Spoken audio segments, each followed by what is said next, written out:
السلام عليكم ورحمة الله وبركاته.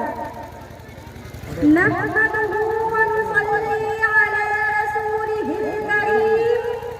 أما بعد، أساتذة الأجلة وضيوفنا الأحبة والطالبات الأعزة وحضرات الحكم، أنا عائشة بنت تاج محمد المحترم أنتمي إلى قرية أسراها في مدينة دغبنجة بولاية بيهار الهند، الطالبة في السنة الرابعة من العالمة في هذا المعهد العلمي.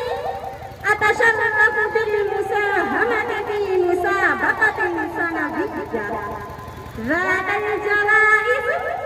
حديثي معكم اليوم: الاتحاد قوة. لقد حث القرآن العظيم على الاعتصام بحبل الله والاستمساك بعروته الوثقى، فالإسلام يدعو إلى الوحدة والاتحاد لأنهما أساس كل خير وسعادة. فالاتحاد نعمة عظيمة ومنة كريمة من الله سبحانه وتعالى، والوحدة مقصد من المقاصد التي سعى الإسلام إلى تحقيقها، ووضع كل السبل التي تبني المجتمعات وتوحدها وتجمعها ولا تفرقها، كما قال تعالى: واعتصموا بحبل الله جميعا ولا تفرقوا واذكروا نعمة الله عليكم إذ كنتم أعداء فألف بين قلوبكم فأصبحتم بنعمته إخوانا وكنتم على شفا حفرة من النار فأنقذكم منها. كذلك يبين الله لكم آياته لعلكم تهتدون. أيها المؤمنون والمؤمنات، والإسلام يؤكد على توحيد الصفوف واجتماع الكلمة وتأليف القلوب لما يعود من وراء ذلك من الخير والنفع على الفرد والمجتمع.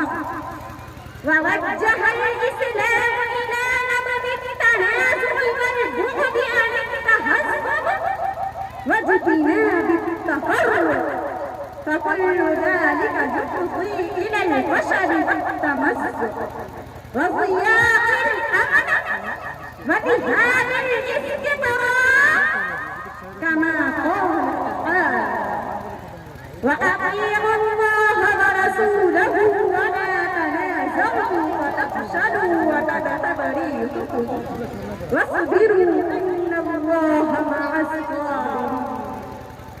أيها المستمعون والمستمعات، ولقد شدد رسول الله على من يحاول بث الفرقة ووقت كل محافلة يترتب عليها تفريق كلمة المجتمع من مظاهر الجاهلية المخيفة التي نهى الإسلام عنها، بل وحاربها عيسى.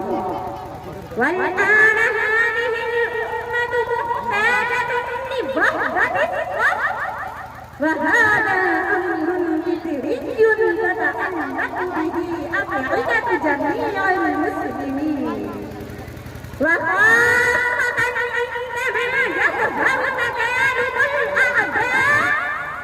وإذا كان الاجتماع ضروريا في كل وقت وحين، فالأمة اليوم أحوج إليه بكثير من ذي قبل، فلا بد من معرفة الإجماع واتباع سبيل المؤمنين ثم لا بد من الاستبصار ببعض أهل العلم والفقه والبصيرة وأن نحافظ على صلاة الجماعة البعد عن البغي والحسد والهوى رفع نداء الأخوة وبيان مكانة الأخوة والمحافظة على صلة الرحم والسعي إلى وقت الصدق وتدارك الخلاف